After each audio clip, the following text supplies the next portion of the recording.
is about gratitude. Yung gratitude, tinitingnan ko sa dictionary. So, ang ibig sabihin ng gratitude is yung thanksgiving, being thankful, no? Being thankful. So, tingnan ko lang. So, gratitude means quality of being thankful, readiness to show appreciation for and to return kindness. Hindi lang basta yung magsabi ka, Lord, salamat po. Hindi lang yun. Ang ibig sabihin nito is meron kang ibabalik sa Panginoon. Meron kang may ibabalik ka sa Kanya na something. Yun yung tunay na pagpapasalamat. Hindi lang sa pamamagitan ng bibig. So it must be an action. Okay? Either yung pagsunod mo o yung lalo mo pang i-level up yung iyong pagmamahal sa Panginoon. So, ibig sabihin ng gratitude, the quality of being thankful and readiness to show appreciation for and to return kindness. Yung sinasabi ni Sister Beverly kanina, paano magbalik ng pasasalamat? Maraming paraan sa Panginoon. Pwede kang magbigay, pwede kang maglingkod, pwede kang magpuri, pwede kang lalong ma-inlove sa Lord. That is one way of giving thanks or return your kindness to God. Okay? Because yan yung ibig sabihin ng gratitude. Okay? So gratitude is a good thing. Ang sabi dito, ang pagpapasalamat daw o ang being thankful ay magbuting bagay. So mabuting bagay. So tingnan natin yung in Romans chapter 12 verse 21, ang sabi dito, be not overcome by evil, but overcome evil with good. Okay? So, wag daw tayong magpatalo sa masama. Pero talunin natin ang masama sa paanong paraan? Sa pamagitan ng mabuting bagay. So, ang sabi natin kanina, gratitude is a good thing. So, para ma-overcome natin yung evil, isa sa paraan ay yung pagpapasalamat. Okay? Have you ever noticed that you are never tempted to do good? Hindi niyo ba napapansin yun? Hindi tayo natutokso na gumawa ng mabuti. Ang ginagawa lagi ng tukso sa atin yung gumawa ng masama. Meron ba dito na tukso na siya'y gumawa ng mabuti kasi natukso siya gumawa ng mabuti? Hindi, di ba? So, why is that? Satan tempts us into evil by lying about good. No? Ang ginagawa ni Satanas, tinutukso tayo na gumawa ng masama para matabunan kung ano man yung mabuti. Okay? O maisang tabi kung ano yung mabuti. And there are times that he confuses us to believe good is evil and evil is good. And that is what's happening in our world today. Sa mundo natin na maraming nako-confused. Akala nila gumagawa sila ng mabuti pero masama pala. 'Di ba? Ano yung mga mabubuting bagay ngayon na parang masama sa iba. At marami ring masasama na nagiging mabuti para sa iba. O bakit pinaglalaban ng mga LGBTQ ang kanilang tinatawag nilang karapatan? Dahil ang tingin nila, yun ay mabuti. Di ba? So, nako-confuse. Even in Isaiah, nakikita natin doon na ang mga tao ngayon, pinapalitan nila ng sinasabi nila ang mapait ay matamis at ang matamis ay mapait. So, kino-confuse. Yeah, that's what the devil is doing right now. He confused us to believe good is evil and evil is good. Kaya nga, we have to, kailangan lalo tayong maging malalim sa Panginoon. Kasi darating yung time, for example, yung nangyari kay Adan at Eva. Di ba? Eh, ang instruction ng Panginoon is huwag niyong kakainin. Okay? Pero, ginawa ng devil, ginawa ng Diablo na maganda sa paningin. Tama? At yun ang tingin naging tingin nga nila. Pero sa una, of course, ang sabi ng Panginoon, huwag niyong kakainin yan. Okay? Pero ang ginawa ng Diablo, ginawa niyang maganda sa paningin. Maging kaaya-aya. Di ba? Yung naging lust of the eyes, lust of the flesh, and the pride of life. Pumasok na doon. Kasi nga, tinempt ng kaaway na yung masama, ginawang mabuti. At yung mabuti, ginawang masama. The goodness of God has power. We know that. So yung kabutihan ng Diyos, yung pagkilos ng Diyos ay kapangyarihan. And kingdom good overcomes evil. Na according to the verse, we overcome evil with good. Okay? Hindi lang basta rebuke. Siguro ibang siyempre pag sa deliverance, nire-rebuke natin. Okay? So wala tayong problema doon sa rebuking the enemy, the devil. But there is one that is says that we can overcome evil by doing what is good. So the goodness of God has power, and the kingdom good overcomes evil. So according to 1 Thessalonians 5:18, give thanks in all circumstances. Pag sinabing all circumstances, kasama dyan yung masaya, kasama din dyan yung mahirap, kasama dyan yung may pera ka, kasama din dyan yung wala kang pera, kasama dyan yung may sakit ka, o healthy ka. Lahat ng circumstances. Kanina, binigyan natin ng time ang mga kapatiran na magbigay ng pasasalamat. Yeah, makita natin doon, marami nagpapasalamat kahit hirap sila. Marami nagpapasalamat kahit dumaranas sila ng mga pagsubok. And that is the right things to do. Diba? Give thanks in all circumstances. Hindi lang yung kung kailan mabuti ka o nasa mabuti ka, doon ka lang magbibigay ng pasalamat. Hindi. Pag sinabing in all circumstances, lahat yun. Whether you like it or not, then yan ang ginawa ni Job. Nung masayang pamilya niya, is giving thanks. Nung nawala yung pamilya niya, is also giving thanks. Nung marami siyang pera, he's giving thanks. Nung nawala yung ari-arian niya, he's giving thanks. Di ba? All circumstances. Walang, parang sinasabi dito, all things work together for good. All things work together for good to those who love God. Okay?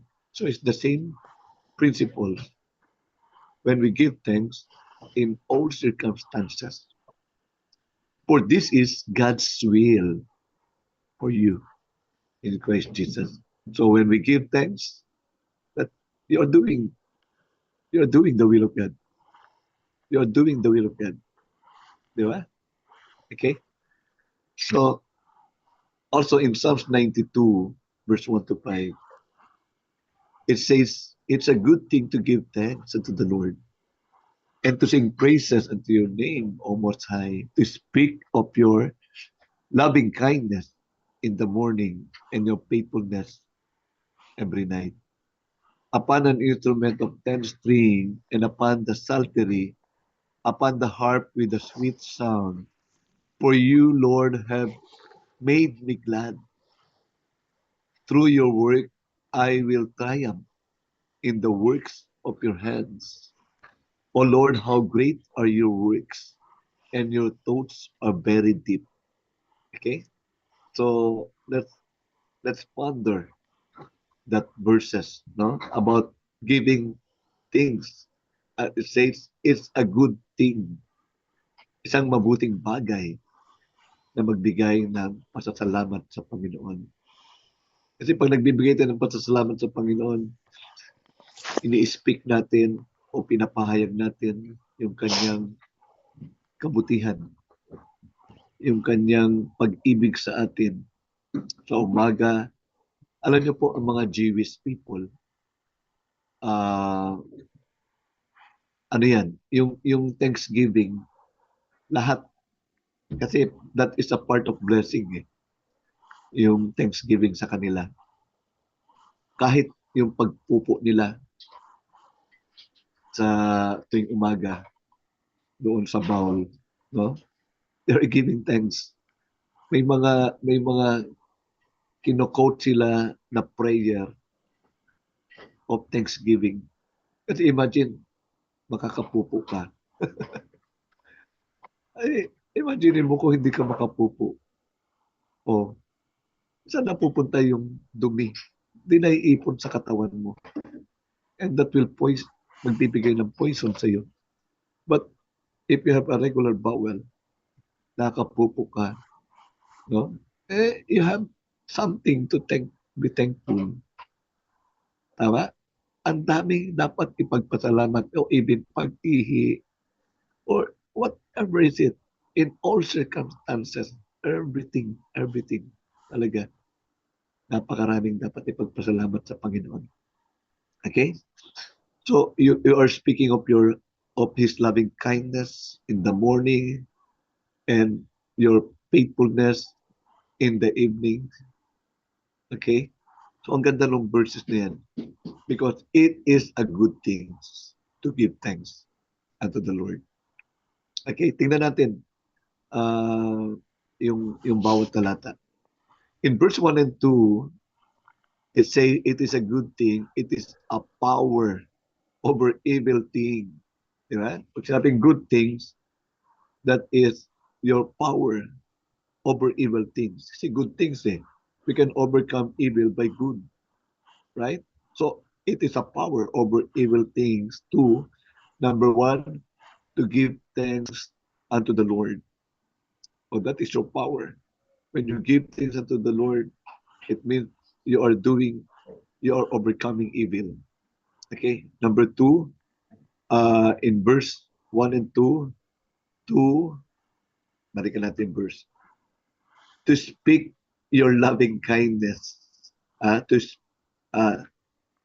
give thanks unto the Lord. Okay? Number 3, to speak your loving kindness in the morning. Number 4, and faithfulness in the evening. So nakikita niyo yung mga verse na yan. Number 1 is, it is a good thing to give thanks to the Lord. And to sing praises. Second, to sing praises of the name of the Lord. Okay? So makikita ninyo. Because a good thing is a power over evil things. Di ba? Also, in verse 4 and 5, for you, Lord, have made me glad through your work. So I will triumph in the work of your hands. So magtatagumpay ako sa gawa ng iyong kamay. O Lord, how great are your works, and your thoughts are very deep. So God make us glad. Okay? Make us glad. Diba? So, magkakaroon tayo ng kasiyahan o kaligayahan because He has done a good work. What is a good work? That is power over evil. Okay? And God causes you to triumph. Diba? God causes you to triumph because He has done a good or power over evil. Okay? Tingnan yung mga verse na yan, no? He causes you to triumph. And this good work is very great because it is rooted in wisdom. So kingdom good has power, and kingdom good overcomes evil. So when you know how to be grateful, may gratitude ka, no? You have the heart of gratitude, then you are overcoming evil. Kasi pag alam mo mga taong hindi marunong magpasalamat, Sila yung mga mareklamo. Sila yung mga naalala ko sa church, no? Kung sino pa yung mga hindi nagbibigay ng offering, sila pa yung naghahanap kung ano yung meron sa church. Naranasan ko yan bilang pastor. Alam ko nararanasan din ng mga pastors natin na nandito. Kung sino pa yung mga tamad umaten, sila pa yung maraming puna. Kung sino pa yung mga hindi umaawit, sila pa yung maraming puna sa song leader. Kung sino yung mga kuripot magbigay, sila pa yung nagkikwenta kung ano yung mga nabili ng church. Sila pa yung maraming puna kay pastor, bakit may bagong t-shirt, o may bagong sapatos. Yan. Di ba? So, so yan yung mga ungrateful people. Yan yung mga ungrateful people. Pero yung mga grateful people, wow, they are doing good. They are doing good. Diba? Maraming bagay na na-overcome nila. No? Nagiging triumphant sila because they are always giving thanks to the Lord. Okay?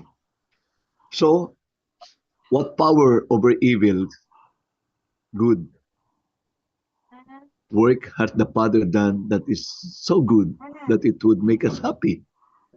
Anong kapangyarihan laban sa uh, over evil? Make us victorious and is deeply rooted in wisdom. The answer is Jesus. He is the kingdom good that has overcome evil for us and in us. So, nung ibinigay niya si Jesus, and that is a good thing for the kingdom, and that will overcome evil for us and in us. Tingnan natin yung mga verses for that. In John 4:34, ang sabi dito, to do the will of Him that sent me and to finish His work. Okay? So ano yung pinapagawa ng Panginoon? Ano yung mission niya? Gawin kung ano yung pinapagawa na nagsugo sa Kanya. At gawin, tapusin kung ano yung work na yon, no? To finish His work. And that work is very good for us. In John 17 verse 4, I have glorified you in the earth. I have finished the work that you gave me to do. Okay? And you know that work is good, right? And Colossians 2:12 to 15, He has made you alive with Him, forgiving all your trespasses. In 2 Corinthians 2:14, now thanks be to God who always calls us to triumph in Christ. Why we triumph in Christ? Because God made good to us by sending His only begotten Son. In 1 John 3:8, for this purpose, the Son of God came that He would destroy the works of the devil. Okay? So naparito ang anak ng Diyos para wasakin ang gawa ng kaaway.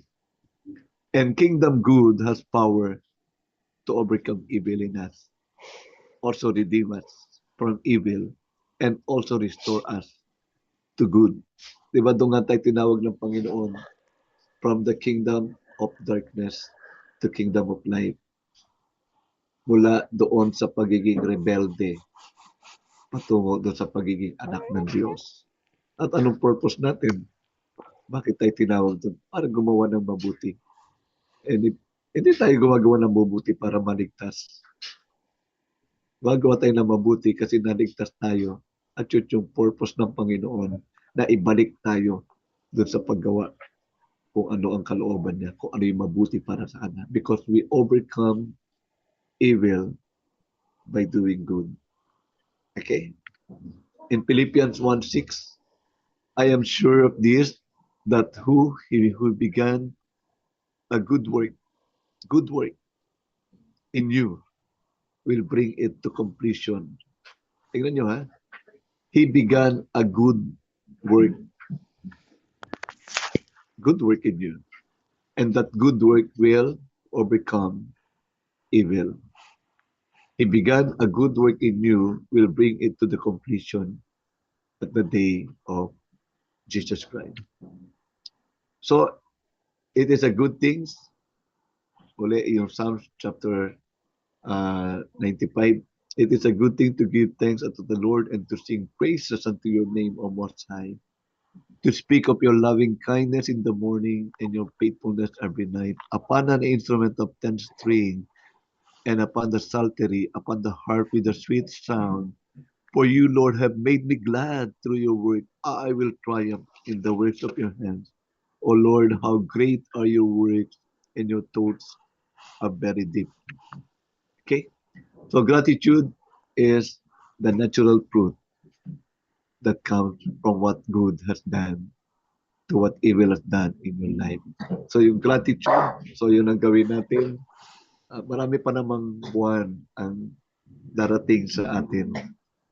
Pero hindi ba magandang bagay na sa simula pa lang yung pagpapasalamat ay namumutawi na sa ating mga bibig. At sa simula pa lamang na-overcome na natin yung gawa ng kaaway. Amen? Sa simula pa lamang nagiging triumphant na tayo. Why?